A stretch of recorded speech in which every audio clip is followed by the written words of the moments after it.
Nanguna sila Baste Duterte, Leni Robredo ug Robin Padilla sa pinakabag-ong Senate Election Preference Survey sa Archipelago Analytics human silang matag-usa nakakuha og 48% voter preference. Misunod sila Vico Soto ug Loren Legarda nga parehong naka-record og 45% ug mipwesto sa ikaupat hangtod ikalima.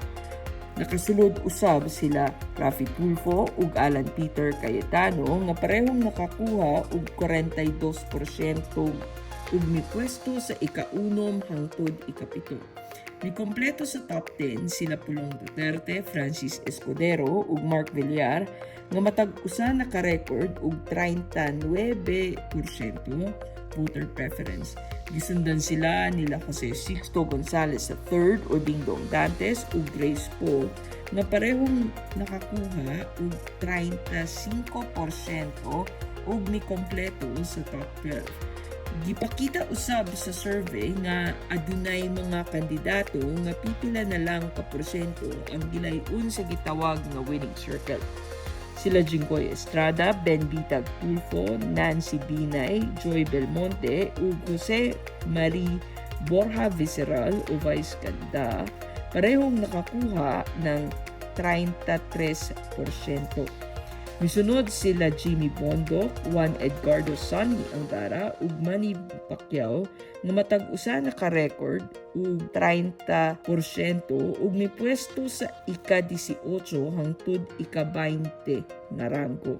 Sila Rex Gatchalian ug JV Ejercito parehong nakakuha og 28% samtang sila Rowena Guanzon, Mike Defensor ug Bong Revilla matag-usa naka-record ug 27%.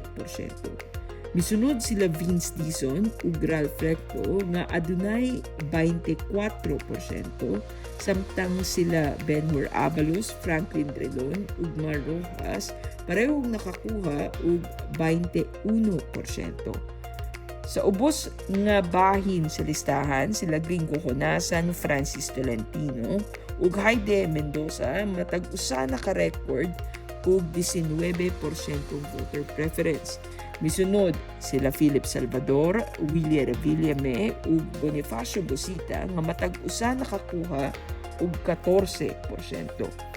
Sila Shell Jokno ug Doc Marites Mata parehong nakakuha og 8%, samtang sila Vic Rodriguez ug Antonio Trillanes parehong naka-record og 7%.